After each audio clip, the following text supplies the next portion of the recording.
उस दिन मैं तो कहूंगा कि हमारा परिश्रम ज्यादा बढ़ जाएगा। अभी तो हम भी मौज कर रहे हैं, छात्र बन करके आनंद ले रहे हैं, क्योंकि ये सत्यता है, छात्र पर इतनी जिम्मेवारी नहीं होती जितनी अध्यापक पर होती। हाँ, ज्यादा ज्यादा जिम्मेदारी वाला कार्य उनका है। एक हमारे बालक थे, वो पढ़ने के लिए एक बार आए काशी जी, बहुत अच्छे विद्यालय में वो भर्ती हुए और खूब उन्होंने पढ़ाई करी, बड़े मन लगा करके बहुत पढ़ाई किया करते थे।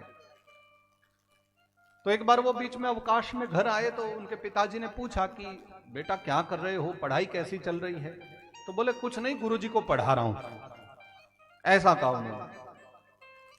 बोले पढ़ा रहा हूं अभी तो। पिताजी के बात समझ में नहीं, भेजा था पढ़ने के लिए, खुद पढ़ा रहा है, कहीं ट्यूशन देते हो? बोले नहीं नहीं, बस कक्षा में जाता हूं, अपनी रेगुलर क्लासेस करता हूं। फिर बोले पढ़ा रहा हूं गुरुजी को, और कुछ भी नहीं करता हूं। और इसके बाद वो फिर चले गए, फिर बहुत वर्षों तक वो काशी जी पढ़े और तब उनकी काशी जी में ही जॉब लग गई एक संस्कृत विद्यालय में, और वहीं वो व्याकरण के अध्यापक बने और विद्यालय में खूब बड़े प्रेम से पढ़ाने लगे। पिता को पता चला, परिवार को पता चला, सब बड़े प्रसन्न हुए। और फिर वो एक दिन छुट्टी लेकर के जब घर आए हुए थे तब पिताजी ने पूछा कि बेटा कैसे पढ़ा रहे हो, सब ठीक तो है ना? बोले हाँ पिताजी बढ़िया है, मैं पढ़ रहा हूं, अब पढ़ रहा हूं। इतने सालों से क्या कर रहे थे? बोले पढ़ा रहा था। तो पिताजी के बात तब भी समझ नहीं आई। बोले आज तो समझा दे, अब तो तू टीचर बन गया है, अध्यापक बन गया है, अब तो पढ़ा रहा होगा ना? बोले नहीं नहीं, अब पढ़ रहा हूं। ऐसा क्यों?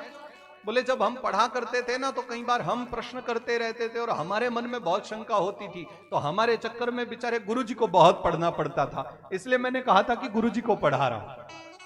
लेकिन अब मैं खुद अध्यापक बन गया हूं ना, तो अब बात समझ में आई कि बच्चे प्रश्न करते हैं तो उनके प्रश्न की शंका को मिटाने के लिए अब मुझे पढ़ना पड़ता है। इसलिए पहले पढ़ा या नहीं पढ़ा, लेकिन अब बहुत पढ़ना पड़ता है।